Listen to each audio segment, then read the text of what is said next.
On est en train de nous tromper. C'est du farce.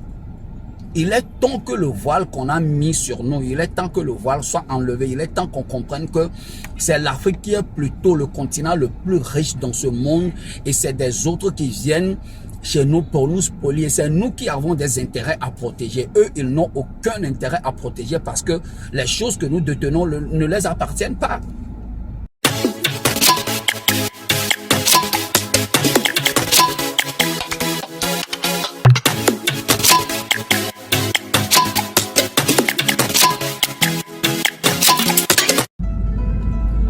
Salut les amis, c'est une opportunité de partager encore un sujet très important avec nous tous ce matin. Je vous aime tellement, Dieu vous aime. C'est bien qu'on soit toujours ensemble de partager des sujets qui vont nous édifier, qui vont nous permettre de pouvoir comprendre certaines choses, surtout concernant notre continent africain dans lequel nous sommes, qui a beaucoup de ressources, mais qui est le continent le plus pauvre, apparemment selon les médias, selon ce qu'on voit à l'intérieur, selon ce qui se passe. C'est chez nous qu'il y a les bidonvilles, comme s'il n'y en a jamais eu en Europe ou en Amérique. Alors, je reviens au sujet. Il y a un paradoxe, c'est-à-dire il y a une question qui me revient chaque fois. Je n'arrive pas à comprendre comment tant de pays occidentaux, presque tous les pays occidentaux, les États-Unis, les pays développés disent toujours que l'Afrique est un continent, excusez-moi, est un continent pauvre et tous les pays africains sont des pays pauvres en bas de l'échelle, ils n'ont rien, ne possèdent rien, ils sont des malheureux, des miséreux, il y a la faim, il n'y a que les forêts, il y a la mort, il n'y a rien chez nous, il n'y a que la désolation. Et je ne comprends pas pourquoi ces mêmes pays qui font ces propagandes-là, c'est-à-dire qui parlent de l'Afrique ainsi, ces mêmes pays disent que ils ont des intérêts en Afrique. Je ne comprends pas comment est-ce que des riches, des immensement riches ont encore des intérêts dans un continent qui ne vaut rien, un continent dont la population ne valent rien, un continent dans lequel les gens souffrent, les gens meurent de faim, il y a la famine, il n'y a que la bourse, il n'y a rien. Je ne comprends pas le pourquoi ces grandes puissances ont encore des intérêts. Ils cherchent quoi chez nous en fait? Si nous sommes pauvres, si nous n'avons rien, si c'est nous qui commandons chaque fois, si c'est nous qui avons toujours besoin d'eux. Moi, je me pose la question ce matin, ils cherchent quoi chez nous? Ils veulent faire quoi? Ils veulent profiter de nos misères, ils veulent profiter de nos pauvretés, ils veulent profiter de nos sécheresses. Ils veulent devenir aussi pauvres, ils veulent apprendre l'art d'être pauvres. Je ne comprends pas. Ce qu'ils cherchent en réalité chez nous et ils ne veulent pas quitter chez nous. Mais si nous sommes réellement pauvres, pourquoi eux qui sont des riches, ils cherchent encore des choses chez nous? Pourquoi eux qui sont des riches, qui nous donnent des leçons de richesse, des leçons de développement, des leçons de... je ne sais quoi encore, comment le dire.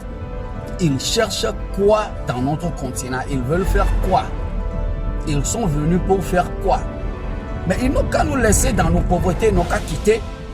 Et de sur quoi ils disent qu'ils ont des intérêts? Quel intérêt? Quel est l'intérêt d'un riche chez un pauvre?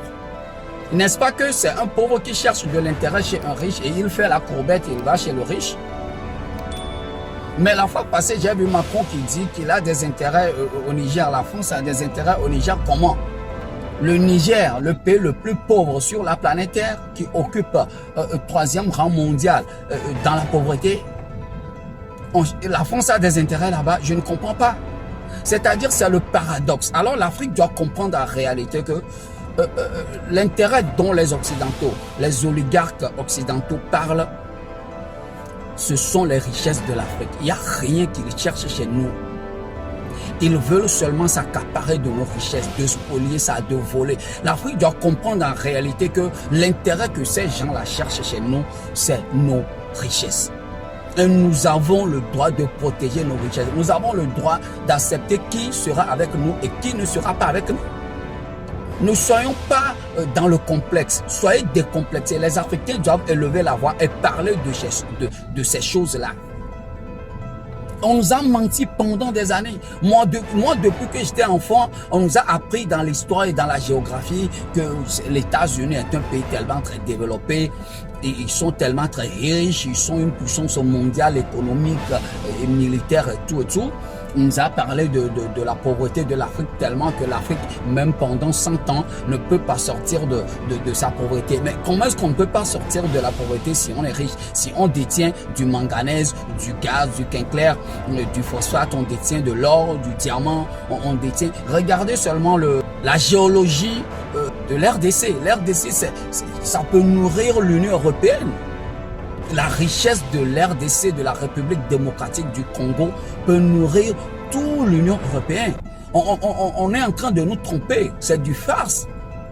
Il est temps que le voile qu'on a mis sur nous, il est temps que le voile soit enlevé, il est temps qu'on comprenne que c'est l'Afrique qui est plutôt le continent le plus riche dans ce monde et c'est des autres qui viennent chez nous pour nous spolier. C'est nous qui avons des intérêts à protéger. Eux, ils n'ont aucun intérêt à protéger parce que les choses que nous détenons ne les appartiennent pas.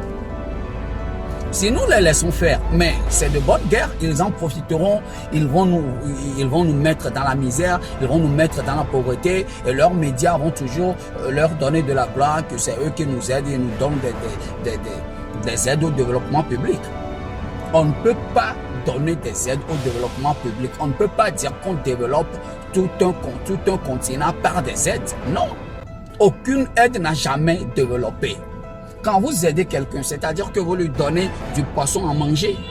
Mais quand vous ne voulez pas que la personne prend toujours du poisson chez vous, vous faites quoi? Vous apprenez à la personne à pêcher.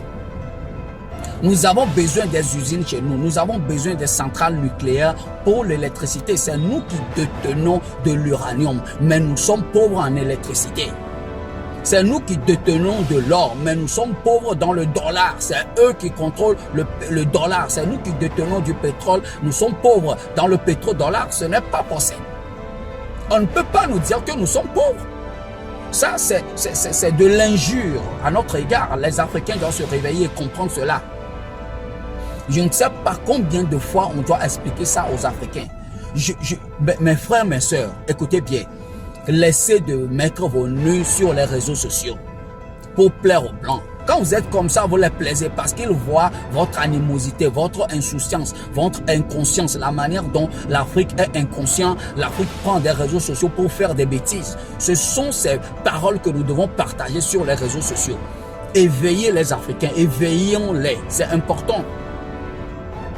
Quand vous avez quelque chose d'important, quelque chose de moralité, quelque chose qui va apporter de la lumière aux Africains, personne ne veut les partager.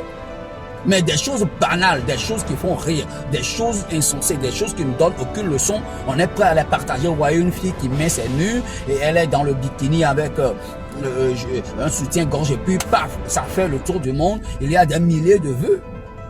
Mais c'est banal, vous voyez quelqu'un qui tourne les reins, qui danse, il tourne les reins, sans cesse il tourne les reins, il fait des pas, il fait ceci, mais c'est vite, ça court très vite. Mais quand on veut conscientiser les Africains concernant la richesse qu'ils détiennent, la manière dont ils peuvent profiter de cette richesse-là, mais les Africains ne veulent pas, ils ne partagent pas, ça leur fait du mal, c'est comme si on est contre eux. Mais nous, tout ce que nous voulons, c'est que l'Afrique se réveille, que l'Afrique puisse comprendre et se prendre en main, c'est tout ce que nous voulons. Nous ne voulons pas plus que ça. Comment est-ce qu'un continent riche depuis des milliers d'années sera spolié pendant des centaines d'années et encore il sera toujours comme cela? Et on est en train de nous faire une guerre de communication. Les médias nous disent que non, nous sommes des pays en retard en ceci, nous sommes en retard en cela, nous sommes en retard en patati, en patata. On croit que nous sommes en retard. On est en retard en rien. L'Afrique doit se réveiller. L'Afrique, c'est le continent le plus riche. L'Afrique doit garder sa richesse. C'est l'Afrique qui doit dominer les autres continents. Parce que c'est nous qui possédons la richesse. Alors sur ce, je vais vous laisser ce matin. Je vous souhaite rien que du bonheur, que tout ce que vous allez faire ce vendredi prospère pour vous. Bon week-end, shalom, je vous aime de tout cœur. God bless. À plus.